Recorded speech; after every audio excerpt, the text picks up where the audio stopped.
Guys, so it is October, officially spooky season, and what better way to kick off October than counting down the top 100 horror films of all time? Now, this list is actually made by a combination of a lot of different things. Now, we're talking about box office, cultural impact, cult followings, fan favorites, everything. Now, this was a pretty hard list. I've actually been working on this list for the last, 3 days. So I'm going to get some things wrong. I'm going to actually leave some things out. Just leave it in the comment below. But let's get it started. All right, so we're going to go to 100 to 75. At number 100, I'm going to go with Night of the Creeps. Tom Atkins at its best. Absolutely love this movie. It's a science fiction horror, alien slugs, zombies. It's all out. It's all over the place. It's crazy. It's fun. Love it. 100. 99. Terrifier.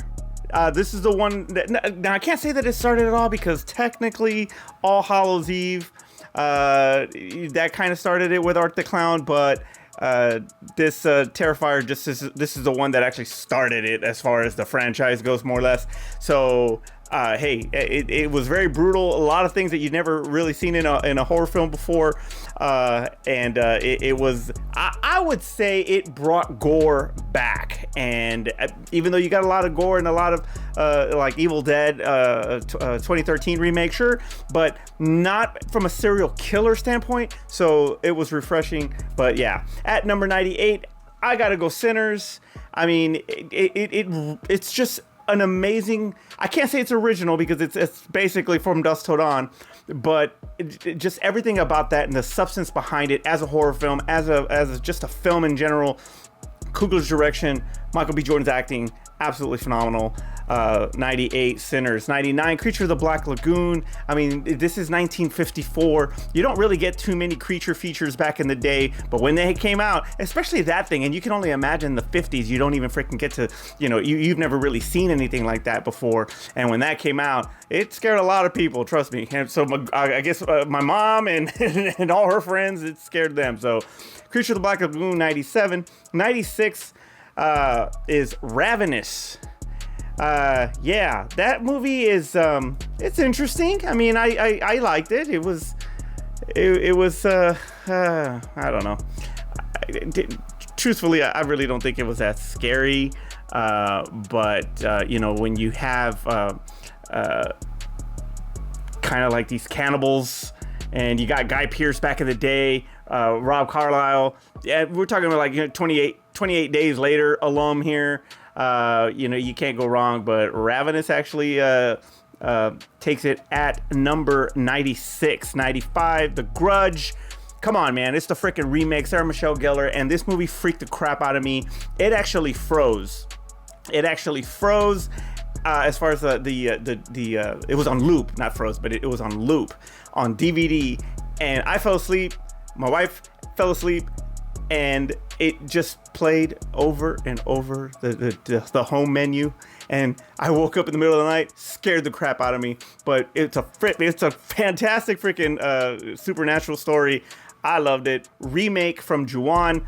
That movie might also be on the list. At number 94 and 93, it's The Blob. The Blob at 1988 with Kevin Dillon, Shawnee Smith. I freaking love. That's one of my favorite remakes and one of my favorite movies from the 80s. And I thought it was a worthy remake. I liked it a lot. I don't want to get into like even more because there's a lot of remakes that are kind of related to this, but and at 93, the original. That now, do you want to talk about original? Like that movie, you definitely did not see that in 1958 when it came out. But hey, man, it has Steve McQueen. You can't go wrong when you have McQueen in there. So at number 92 is Maniac. Tom Savini and his makeup effects on Maniac were just absolutely phenomenal. I've talked about this movie at freaking nauseum in a lot of these top fives that I've done. And just point blank shotgun to the face, makeup effects was absolutely phenomenal. If you ever, and matter of fact, why don't you just go to YouTube and type up Scream Greats Volume 1 Tom Savini. Watch that shit. It is amazing. One of my favorite freaking documentaries of all time. But anyway, 92, Maniac. 91, Vamp. Nobody talks about Vamp. Why don't you talk about Vamp? It's a phenomenal freaking vampire movie, and Grace Jones is absolutely perfection. And the hill that I will die on is that if you remake that movie, Rihanna has to play the Grace Jones role. That's just me. Vamp 91. At 90 is House.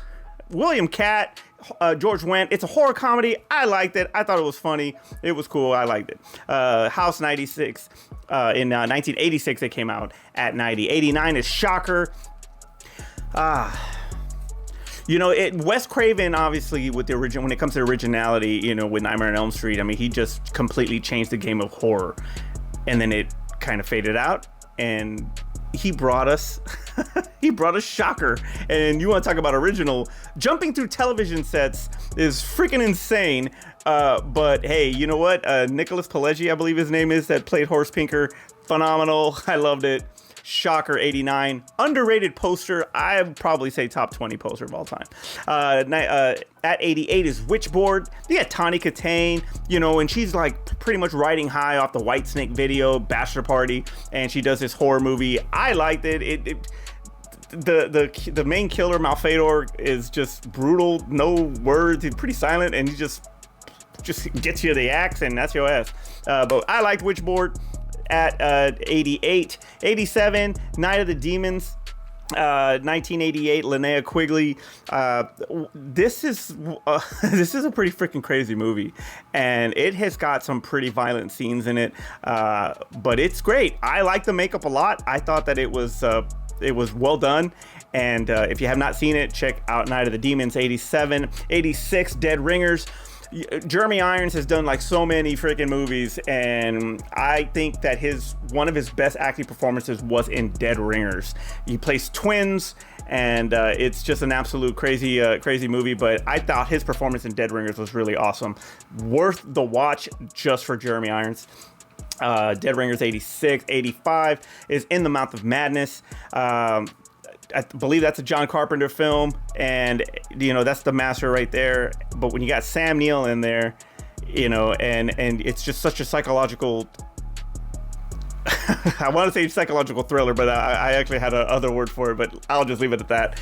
In the Mouth of Madness is pretty creepy, has some pretty creepy scenes. Check that out.